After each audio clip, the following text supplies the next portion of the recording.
एक पल के लिए इमेजिन करो, एक बहुत बड़ा मैदान जो नजर जहां तक जाए वहां तक फैला है। यह है कुरुक्षेत्र।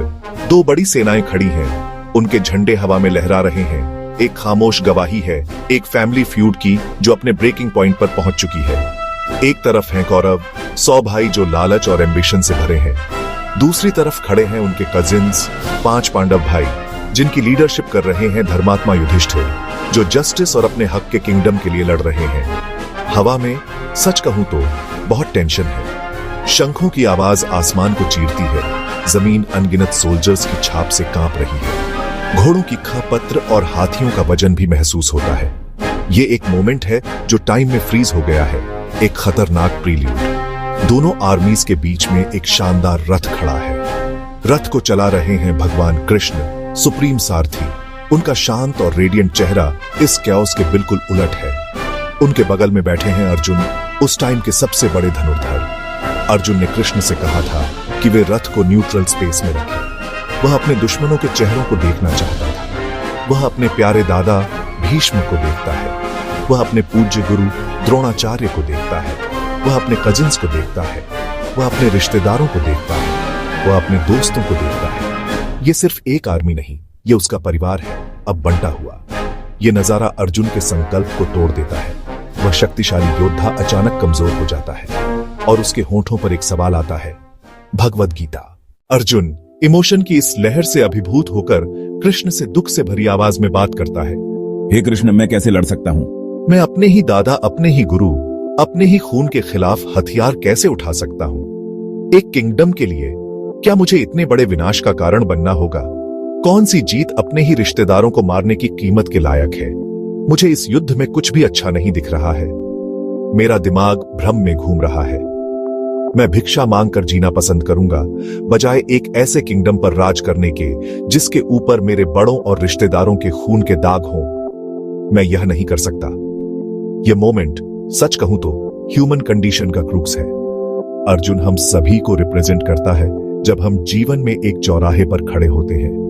हम सभी अपने कुरुक्षेत्रों का सामना करते हैं, गहन संकट, भ्रम, नैतिक दुविधा। ये ऐसे समय होते हैं जब हमारे कर्तव्य हमारी भावनाओं से टकराते हैं, जब आगे का रास्ता अंधेरे और दर्द में डूबा लगता है। हम अपने पर्पस, अपने एक्शंस, अपने अस्तित्व के अर्थ पर सवाल उठाते हैं। अर्जुन की निराशा केवल युद्ध के मैदान में एक योद्धा का दुख नहीं है, यह मानव आत्मा की अस्तित्वगत पुकार है। यह भेद्यता के इस गहरे पल में है कि भगवत गीता की दिव्य शिक्षाएं सामने आने लगती हैं। कृष्ण तुरंत कोई सरल समाधान नहीं देते। इसके बजाय वह मार्गदर्शक प्रकाश बन जाते हैं, दयालु शिक्षक जो ज्ञान के दीपक से अज्ञान के अंधेरे को दूर करना चाहते हैं। वह समझते हैं कि अर्जुन की समस्या साहस की कमी नहीं है, बल्कि उसकी बुद्धि का धूमिल होना और एक गहरा भावनात्मक लगाव है। इसीलिए गीता केवल दो व्यक्तियों के बीच की बातचीत नहीं है, यह मानव आत्मा और परमात्मा के बीच का संवाद है। यह मानवता के लिए भगवान का सीधा मार्गदर्शन है। कृष्ण अपने प्रवचन की शुरुआत अर्जुन को धीरे से उसकी वास्तविक प्रकृति, उसके कर्तव्य, उसके धर्म की याद दिलाकर करते हैं। वह बताते हैं कि आत्मा शाश्वत, अविनाशी और अजन्मी है। इसे किसी भी हथियार से मारा नहीं जा सकता, न ही इसे आग या पानी से नष्ट किया जा सकता है। शरीर केवल एक अस्थायी वस्त्र है जिसे आत्मा पहनती है और त्याग देती है। भौतिक शरीर के लिए शोक करना, जो अपनी प्रकृति से ही क्षणभंगुर है, भ्रम का परिणाम है। कृष्ण फिर अर्जुन को गीता के सबसे केंद्रीय और प्रैक्टिकल फिलॉसफी से परिचित कराते हैं। कर्म योग, सेल्फलेस एक्शन का मार्ग तुम्हें अपने निर्धारित कर्तव्यों को करने का अधिकार है, लेकिन तुम अपने एक्शंस के फलों के हकदार नहीं हो। कभी भी खुद को अपनी एक्टिविटीज के परिणामों का कारण मत समझो और कभी भी अपनी ड्यूटी न करने से अटैच मत हो। यह सच कहूं तो एक रिवॉल्यूशनरी कॉन्सेप्ट है। एक ऐसी दुनिया में जहां हम लगातार परिणामों की इच्छा से प्रेरित होते हैं, कृष्ण जीने और काम करने का एक अलग तरीका प्रस्तावित करते हैं। वह हमसे केवल एक्शन पर ही फोकस करने के लिए कहते हैं। निष्काम कर्म, परिणाम से अटैचमेंट के बिना एक्शन। यह एक कैओटिक दुनिया में शांति खोजने की कुंजी है, जबकि कर्म योग हमें दुनिया में कैसे एक्ट करना है यह सिखाता है। कृष्ण उन लोगों के लिए एक और गहरा मार्ग भी बताते हैं, ज्ञान योग, नॉलेज का मार्ग। लेकिन जानते हो, यह किताबों से जानकारी इकट्ठा करना नहीं है, यह स्कॉलर बनने के बारे में नहीं है, यह सेल्फ रियलाइजेशन की तलाश है, हमारे अस्तित्व के अल्टीमेट ट्रूथ को समझने की यात्रा है। यह वास्तव में मौलिक प्रश्न पूछने की प्रक्रिया है। मैं कौन हूँ? यह दुनिया क्या है? मेरा ब्रह्मांड और उसके क्रिएटर के साथ क्या संबंध है? यह मार्ग आत्मनिरीक्षण का है, भेदभाव का मार्ग है, रियलिटी की प्रकृति पर गहरा मेडिटेशन है। कृष्ण बताते हैं कि हमारी सच्ची पहचान यह शरीर नहीं है, यह मन नहीं है, यह बुद्धि नहीं है। हम आत्मा है, शाश्वत चेतन स्वयं जो सभी प्राणियों के भीतर निवास करता है। यह आत्मा दिव्य की एक चिंगारी है, ब्रह्म का एक हिस्सा।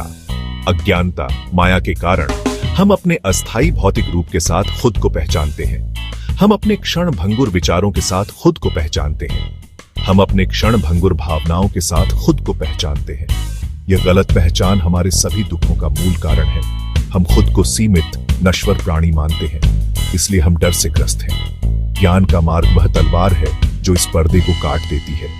विचार और भावना बादलों की तरह आते और जाते हैं, और वे जानते हैं कि वे बादल नहीं बल्कि अपरिवर्तनीय आकाश हैं। बहुतों के लिए कर्म और ज्ञान के मार्ग कठोर या रूखे लग सकते हैं।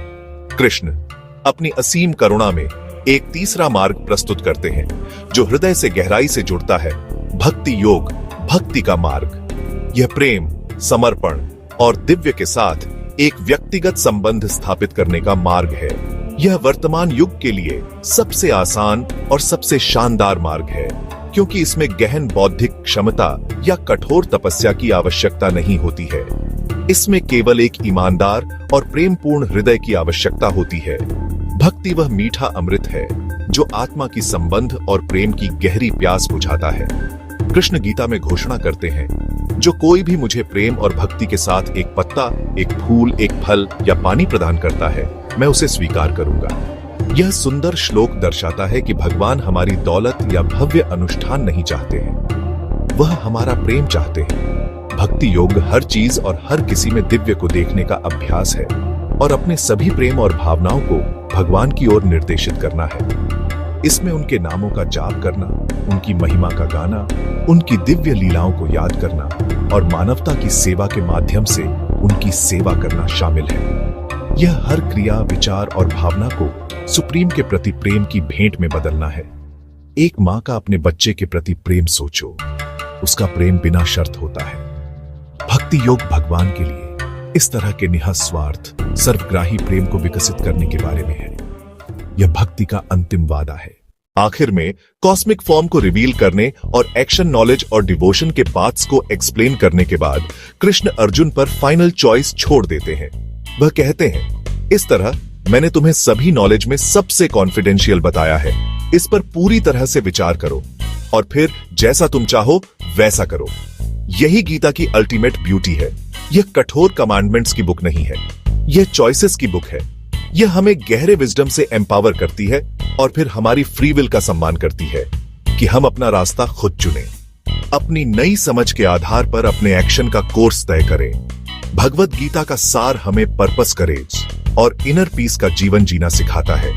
यह हमें अपने कर्तव्यों को एक्सीलेंस के साथ करना सिखाता है, बिना परिणामों के गुलाम बने। यह हमें अपनी सच्ची, शाश्वत पहचान खोजने में मदद करता है, जो शरीर और मन की सीमाओं से परे है। यह हमें दिखाता है कि अपनी भावनाओं को प्रेम और भक्ति की एक शक्तिशाली शक्ति में कैसे बदला जाए, जो हमें दिव्य से जोड़ती है। यह एक होलिस्टिक गाइड है जो हाथ, सिर और हृदय को इंटीग्रेट करती है, जिससे मानव व्यक्तित्व का सर्वांगीण विकास होता है। आज ऐसी दुनिया में जो mental health crisis, environmental challenges और सोशल डिविजन्स से जूझ रही है, गीता का संतुलन, सेल्फ अवेयरनेस और यूनिवर्सल लव का मैसेज पहले से कहीं ज्यादा रेलेवेंट है। यह तुम्हारी कहानी है और यह मेरी कहानी है। यह उस शाश्वत शांति को खोजने का निमंत्रण है जो हम में से हर एक के भीतर निहित है।